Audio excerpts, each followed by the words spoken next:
வணக்கம் ஃப்ரெண்ட்ஸ். நம்ம இப்போ பார்க்க போகிறது என்னென்னா, ப்ரொஃபைலில் வந்து கனெக்டர் போடுறாங்க. இந்த மாதிரி கனெக்டர் போட்டால் ஃபயர் ஆகிடுது பாருங்கள். இந்த மாதிரி கனெக்டர் போட்டாவே கண்டிப்பாக வந்து ஓவர் ஹீட்னால் இந்த மாதிரி கனெக்டரு எரிஞ்சு போயிடும்.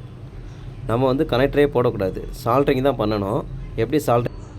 தேவையான பொருட்கள் பார்த்திங்கன்னா பேஸ்ட்டு, லெட்டு, அப்புறம் அயனை ஹீட் பண்ணிக்கணும்.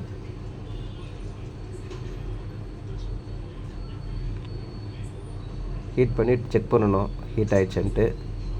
அப்புறம் நம்ம லைட் எடுத்து சால்ட்ரிங் பண்ண வேண்டியது தான்.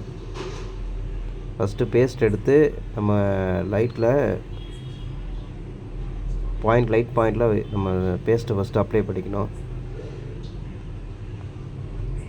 அப்ளை பண்ணதுக்கப்புறம் லெட்டை வந்து டிப் பண்ணி அந்த பேஸ்ட் வச்ச இடத்துல சால்ட்ரிங் பண்ணால் சால்ட்ரிங் பிடிச்சிக்கும். நிறைய பேர் அப்படியே டைரெக்டாக வைப்பாங்க, ஆனால் அது நிற்காது. பேஸ்ட் வச்சு தான் வைக்கணும். இப்போ சால்ட்ரிங் எப்படி பண்ணலான்னு பார்க்கலாம் வாங்க. பேஸ்ட் வச்சு தான் பண்ணணும். சால்ட்ரிங் பண்ணியாச்சு, செக் பண்ண. ஃப்ரெண்ட்ஸ், வீடியோ பிடிச்சிருந்தால் லைக் பண்ணுங்கள். டவுட்னால் கமெண்ட் பண்ணுங்கள். என்ன டவுட்னாலும் கேளுங்க, கமெண்ட் பண்ணுங்கள். தேங்க்யூ.